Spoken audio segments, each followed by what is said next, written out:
All right, welcome to the latest episode of the Organic Fitness Podcast. This show, that if you're a long-time listener, before we get into that, welcome back. But if you're a new listener, welcome aboard. We talk about nothing but beneficial information from the second you start listening. And in this show, it's all about Q&As that have been sent in through DMs, people I'm coaching and mentoring that I want to share with you guys to further expand on these points, to provide you with as much value as I possibly can. So whether you're watching on YouTube, whether you're checking it on Spotify, Stitcher, and all other decent Spotify playlists for podcasts, stay tuned. So I'll touch on briefly the four main topics we're touching on. I'll touch on a little bit of my habits and a little bit more about me, expanding on that. A lot of people asking me about which is more important to focus on, either the macros or the calories when determining weight loss. Then we're going on to what to do when we fall off the wagon and we lead a bunch of crap. Okay, following that, then supplements. What supplements do I use? What supplements do I recommend? And what foods can and do give you energy? Those are the topics that we'll be touching on in this show. So let's get straight on into it. I just want to give you a little bit of a background, more detail than I previously have on other podcast episodes. So I suppose my background is I studied horticulture in college for 4 years, and following that I did a master's degree in organic horticulture. But I'm going to tell you straight off the bat, the majority of the things that I've learned and grown and have been by doing, because that's just the way I am.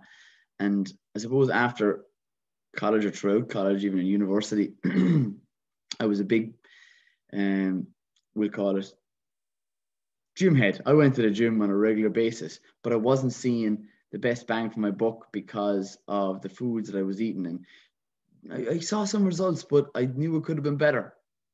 But all the time, I fancied myself and wanted to try and chance, because that's the kind of guy I am. I'll try things and I don't mind failing, and failing isn't really a negative thing. In fact, you should see failure as feedback. And that's exactly what happened next. I entered myself into a bodybuilding show and a competition at the age of 24. That is coming up to 7 years ago. So the fact is that I came probably, if not paddy last, I came last in that show.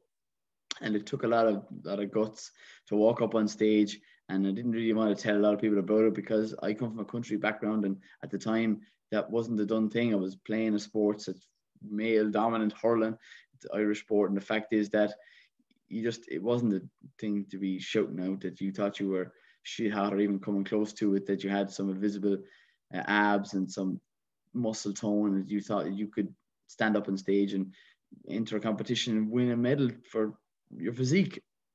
And I sure as hell didn't, but I learned a lot from it, as I said. And following that, then after completing my master's, I went to Australia, and I ended up working on building sites because I couldn't get a job. Nobody wanted to touch a guy who was straight out of college and very little experience, but that didn't bother me. I would and do continue to enjoy each and everything that I do, whether it be the likes of working on a building site, which was extremely handy at the time. And the cash wasn't too bad either. $40 an hour they were paying me for sweeping floors and directing in trucks.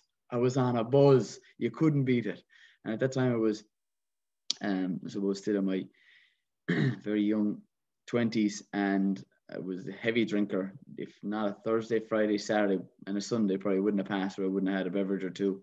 And I have that type A personality where I don't just have the one. I kind of go all out or all in. I'm either healthy or I'm not. I'm either drinking or I'm sober. And I learned a lot of lessons there about myself, that I was actually trying to get away from who I actually was, and realizing now that I don't drink as much, or even anywhere close to, as I used to do in my 20s. But coming home from that, then I ended up setting up a small organic holding here in West Cork in Ireland. And the fact is, I did a personal trainer course and amalgamated the two together, because you cannot outtrain a bad diet. And from that there, I went online, and I suppose that's pretty much ended me up where I am right now. And I, on a weekly basis, put out Instagram, I put out Facebook, and I put out TikTok, and I put out YouTubes about how to be more sustainable, foods to eat for optimal health, and picking and choosing a diet a determinant of your fitness goal is important, because everyone's different, and there's no point in saying that,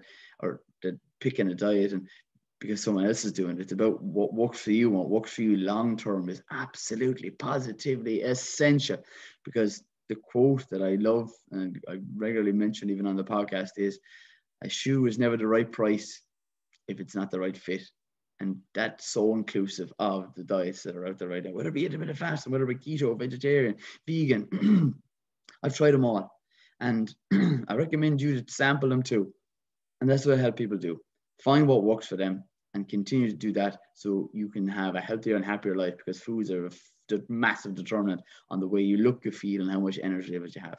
Because if you're not eating foods that suit you and that are not the best for you, whether it be processed foods, cut them out of your diet immediately. Following that, it's the best type of foods I recommend are organic foods. Why? Because they're the gold standard. They don't contain the likes of glyphosate, which is an active ingredient in Roundup that can be sprayed on GMO. So when you see like products that are, say, GMO free, thanks be to God. But secondly, you want to see things that are organic. Yes, again, they are tested by governing bodies that prove that they are not and do not contain or have been sprayed with glyphosate in their life cycle. So that's important to note. I suppose that's a little bit of background about myself, and I get on to moving on to this question that came in from Joseph, all the way from Canada. I love international questions coming in, so shoot them in. You get a shout out with your name if you want. You can stay anonymous too. And the fact is that Joseph sent this in to me, and he was inquiring about whether it's important to focus in on macros or important to focus in on your calories. So I'll touch on what the macros are. Macros are what the body runs off. It's proteins, fats, and carbohydrates. So proteins, fats, and carbohydrates make up your macros, make up your calories. So following that, to touch on, proteins contain 4 calories per gram, while carbs contain the same, 4 calories per gram. While fats then contain 9 calories per gram. And those are just things, times tables that you can, because when it comes down to weight loss, it comes down to a numbers game. So focusing in really, if weight loss is your goal, is to focus in on overall calories. But then you have to remember that you can lose calories and lose numbers, on a scale, which is not body fat, which is completely different. So that's why I get people to always focus in on your protein, because protein is what maintains muscle, as well as building muscle tissue, as well as improve your skin complexion, keep you fuller for longer, regulate hormones. Protein is what you need on a daily basis. Daily. And the recommended daily amount, if you're training, is 1.5 to 2 grams of protein per day. It's up there between 30 and 40 grams % of your overall calories. And that's determined on your current height and your current weight.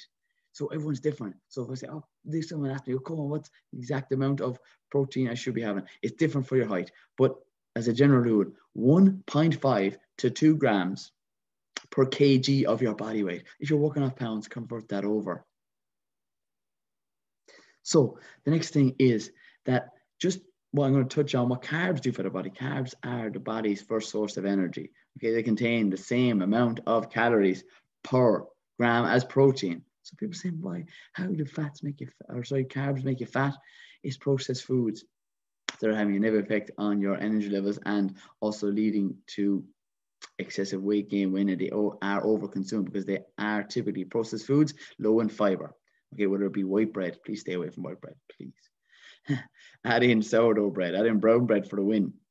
And the likes of fats being mentioned as what? The fact that it can lead to weight gain. Fat, I wish they changed the word. Fat does not make you fat. In fact, fat is so important. It's essential for the body. It is and can improve your skin complexion. Why? Because it increases the absorption of vitamin A. That's a fat soluble vitamin. The vitamins that are fat soluble are vitamin A, K, D, and E. Those things are good for your skin and so important to have in your diet. They improve your cognitive function, increasing the likes of brain cognitive function is brain function, because 60% of your brain is made up of fats. And that's why they say that on a keto diet, you can improve your brain and the likes of your blood flow to the back of your eye. But keto isn't for everybody. And in particular, it's not forced on, it shouldn't be forced on anybody. in particular women, because it'll also affect their thyroid function. But the grand scheme of things is fats are essential in the body. They improve and regulate hormones, as well as that increase the absorption of fat soluble vitamins, improve your skin health and your cognitive function. Those are the three macros that the body runs off and that make up your calories. But always focusing on hitting your protein targets if you are looking for weight loss or muscle building. Why? Because you maintain your muscle, especially if you're in a fat loss phase. And if you reduce down your protein too low, your muscle can be used as an energy source as opposed to using your fats as a direct fuel source. So that's important to note. And I have to say that that's a super question, and keep the questions coming, lads. Hit me up in the DMs, whether it be Instagram, Facebook, or TikTok, or emails, Cold Manpower Organic Fitness. Check those out. All of those are on my social media platforms, so send them in. I love connecting with people. I'm a people person. And then we're going on to our next question. What do you do when you fall off the wagon?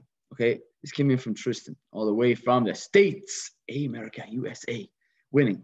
And the thing is about when you fall off the wagon, it's important to remember that not to press I call it a spade. Don't press the fuck it button. Just take it easy, slow down. And to remember, we cannot change what's after happening. Right now, if you're after over consuming a certain amount of food, whether it be junk food or it be processed crap, the fundamental thing is you need to get back on the horse. We've all fall off the bike. We all fall off the wagon. But what actually happened is most often than not, people are under eating their foods. You will be so surprised. One of the first things when I train people on the organic fitness program is the fact that they say, oh man, I can't believe I'm eating all this food. I'm so full. There's so much food here and I'm still losing weight. Yes, people are under eating foods. They're under eating the right type of foods. They're under eating nutrient dense foods that are the likes of high fiber, high protein, that keep you fuller for longer. And the whole cravings are not natural. You shouldn't have cravings. What ends up happening is you've restricted yourself in excessive amounts. And what ends up happening is you haven't had enough protein to keep you fuller for longer. And other things that reduce cravings is magnesium. So if you have cravings, that's a direct result that something is not right in your body. You need to sort that out. So either contact me or have a look at the foods that you're currently eating that are not ticking the boxes first, keeping you satiated, keeping you fuller for longer. Magnesium is one of those. Magnesium, we'll slow it down. What are the foods? So magnesium reduces cravings. What foods are high in magnesium? Pumpkin seeds are massively high in magnesium. They're a healthy fat, winning. They contain fiber. All the boxes being ticked right here, right now. And magnesium not only reduces cravings, all right, it also aids in a good night's sleep, reduces anxiety. So pumpkin seeds are something I recommend. Also, foods that are high in magnesium are going to be dark leafy greens. When you get dark leafy greens, you've added fiber. It being the vitamin filled with vitamin C as well. Vitamin C is a natural antihistamine. Natural antihistamine can reduce the signs of mild asthma, which I used to have, and now I don't have anymore. I do not have asthma. I used to take the likes of inhalers on a regular basis before sports-based activities, but that also comes from the likes of reduced toxins in my body from the likes of eating an organic diet. My diet is, people label it as, I call them, are you vegan, are you vegetarian, are you keto, are you what are you? My diet is, if you want to put a label on it, which I'm not a major fan of, it's the organic fitness diet. It's foods that I enjoy, foods that are based off my heritage and style and the life that I currently live. And I help people and I mentor people to find the exact same situation with their diet, because there's no diet suits everybody, as I said.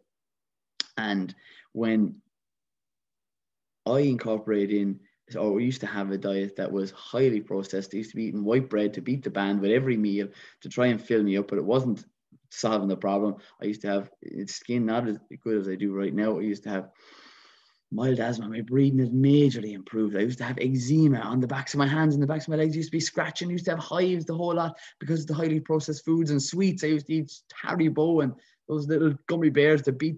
So literally, I could not consume enough of them. They were coming out of my ears, the amount of sweets I was having. But now I've totally changed up my diet for the better because I love feeling the way I currently do.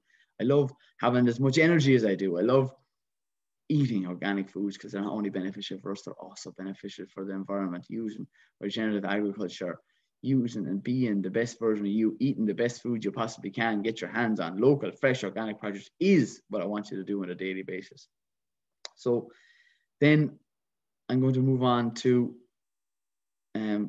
other foods that are high in magnesium are cacao powder. Cacao powder comes from a bean, okay? You can add it to your smoothies. You can add it to make a little tea out of it. I use cacao powder and you can add in pink Himalayan salt, or it can be sprinkled on in your porridges, your oats. And as a result of that, it's high in magnesium. Again, it's going to reduce cravings all the time. Adding in foods first. That you can take a magnesium tablet, but why when you get to eat real foods? I much prefer to eat real foods than tablets, that's for sure. I don't know about you, but the option is totally yours. Just get magnesium into your diet. And then this got sent in, and it's an anonymous question about the likes of what supplements do I use? Again, straight away off the bat, I'm a whole food approach. I eat a lot of food and a lot of high volume food because fiber is good for gut health. Gut health can improve your immune system. It increases the absorption of other vitamins because that's what microorganisms do in your gut. They're so important because 90% of your serotonin is also produced in your gut. And when you realize that, you'll actually start to feel happier from the inside out, okay?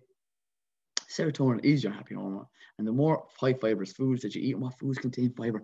All different fruits and vegetables. So whatever ones you get your hands on. And remember, just as a general rule as well, antioxidants are super beneficial for muscle recovery, for reducing stress in the body. And the darker the color, the higher the antioxidants for the likes of fruits and vegetables that you consume. Okay, think of purple. A lot of people don't have purple in their diet. They might have the first one you're going to think of. I'll give you 3 seconds. 3. Purple food. 3. Thinking in your head. 2. It's coming to you. 1. Blueberries. You were thinking about blueberries, weren't you? Yeah. Okay. Cheaper than that. Organic red cabbage. How about that? Pan fry it in either extra virgin olive oil or coconut oil, and add a spice that you like. Curry powder. Winning. You get that antioxidant that can improve the likes of your cognitive function, and as well as that, it's one of the cheapest antioxidant vegetables that are out there.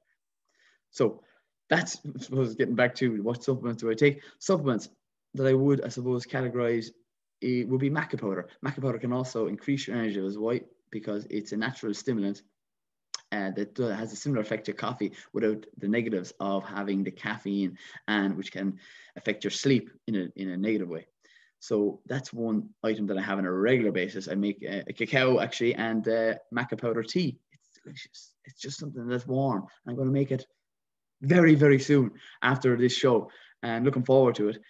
So that's one thing that I do have. And after that, supplements, I would take an approach again towards people not picking the supplements that I take, but trying and sampling the ones that suit them. So supplements and protein supplements is something that I have in my diet on a regular basis. Okay, but as I said, I'm eating eggs, I'm eating fish, I'm eating beans, I'm eating tofu, I'm eating tempeh, and I'm going to get my bloods tested, which stay tuned for that. I'm going to do a rigorous test to get all my my bloods tested. I have the packages over there, and that's going to be something that's going to be very interesting. And I would have eggs on a daily basis. I'm also looking to know how my cholesterol is, for those of you worried about that. And the supplement then of protein choice that I would have is Sun Warrior at this current moment in time, due to the fact that it's organic, it's US state approved, and it has the green logo that is registered. That is meaning it falls into regulations with European standards. And I want people to know there are a couple of different Sun Warrior proteins. There's the ones that contain pea protein, which is good for some people. Then you have rice protein, which is also good for some people. Then there are ones that have dairy in it, which is good for some people. But a lot of people can't tolerate the dairy because of the lactose, and that's important to note. And it can cause excessive inflammation in the body. Too much dairy, if you're eating it in excessive amounts from other foods, whether it be cheese, yogurts, that are also beneficial to you if you can tolerate the dairy, because the cheese is fermented, which is good for your gut health, for increasing the gut microorganisms. But then the rice protein, some people don't like the taste and the texture to it, so you wouldn't enjoy that. And the things you don't enjoy, you won't continue to do. And following the final one is the likes of the pea protein. Some people can't tolerate and digest pea, part of the legume family, that well, and then that's not going to suit them. So it's about finding one that suits you, but I highly recommend you to get it organically. Firstly, if you're getting it from whey supplements, that's something that's super, super beneficial, because the likes of antibiotics can be passed through into and produce the protein powder, which is something you don't want in your body. Less toxins, less hormones. You got enough hormones to deal with in your own body. Never mind being mixed in with animal ones as well. And other than that, I don't take a whole lot of supplements. And from these, I suppose these tests I'm going to take, my vitamin B12, I'm going to be checking those specifically. And I'm going to be documenting my progress and letting you, the listeners, know exactly what's going on with me, because I'm for optimal health and I want to pass on the information that I currently get myself to you so you can learn and put it into practice for yourself. And another thing that I'm going to be showing people very, very soon is my presses. What's in my presses and what like supplements. Well, like I don't take that many supplements as I said, but what I do use is I use nuts and seeds. Like Brazil nuts are super high in the likes of selenium. Selenium is a micronutrient that can improve your thyroid function. It's so important for women, or especially people who are looking to reduce down their body fat, because it can affect your metabolism. So having things such as a Brazil nut, I eat one Brazil nut every day, like a tablet, or crush it up in, I don't swallow it whole, because they're big. If you ever, you know what a Brazil nut, it's like the size of your thumb. And you crush those up and you put it on oats, you put it in your salady lunches, or you put it into stir fries, you name it. And typically don't put it in cooking, just put it in towards the end, because it might take away some of the beneficial properties of the nut. So all the time, I'm always thinking of whole foods. What foods can I get without taking it, or vitamins and minerals can I get without taking a supplement? And that's important really for me and for you to understand, because fiber in the nuts, winning gut health all the time, focusing on doing and maximize the benefits of what you do. And then I suppose that goes moving me on to final question that came in is foods that give you energy. I'm looking for higher energy levels, and this is an important point. Okay, if you've low energy levels, first thing you need to focus in on is your foods, because foods give you energy. And what foods give you energy? Protein doesn't give you energy. Fats don't give you energy predominantly, but it's carbohydrates. Carbohydrates are the body's first source of energy. Okay, but there are two different types of carbohydrates. There are simple carbohydrates, such as the white breads, refined grains, such as white rice. And I want you to stay away from those things, because why? They give you a quick release of energy, and what goes up must come down. It quickly spikes your insulin levels, dropping down, and then leading to cravings. And that's something you don't want. You don't want cravings. So sticking to whole breads, whole wheat breads, and then sourdough bread if you're having it too as well, again, because it's fermented all the time. I keep mentioning this fermented foods because they're so beneficial to your overall health, because you're just different. There's more microorganisms found in your body than there are cells. Okay, there's over 3 trillion microorganisms found in your body, and not only in your gut but also on your skin. That's why I recommend people to get outside and get fresh air and expose yourself to a little bit of direct sunlight and the air and the microbes that are in the air. Is so beneficial. And I also do a little bit of grounding as well, touching my feet and my hands off the ground, while being a small bit of an organic grower as well, that helps with producing serotonin. Again, it's a winner. Happy hormone. How to be happier? You connect yourself with food, you connect yourself with nature, and that's going to give you more energy. If you're happier, you're going to be more energetic as a result of that. But I want to touch on actually the likes of complex carbohydrates that I recommend are quinoa. The likes of all fruits and vegetables actually contain complex carbohydrates because of the fiber. Okay, and fiber is an undigestible carbohydrate that then your gut health, your gut microorganisms break down your body to give you more vitamins and minerals, as opposed to if you didn't eat highly complex carbohydrates, your body wouldn't have those ability to break down those vitamins and minerals from that added advantage of having improved gut health all the time, gut health. And your gut health is negatively affected when you have high percentage of, or even small amounts of toxins in your body. So the less toxins you have, the better health, gut health you're going to have, the better energy levels you are going to have. And the other areas that could and lead to low energy levels is your habits, such as your sleep. Your sleep is so important. It's one of the pillars of health. If you're not sleeping on a regular basis, going to bed at a regular time, which I highly recommend you to do, picking a time that suits you, whether it's 9 o'clock, which is quite early. 9:30 is my current routine, and getting up at 5:30.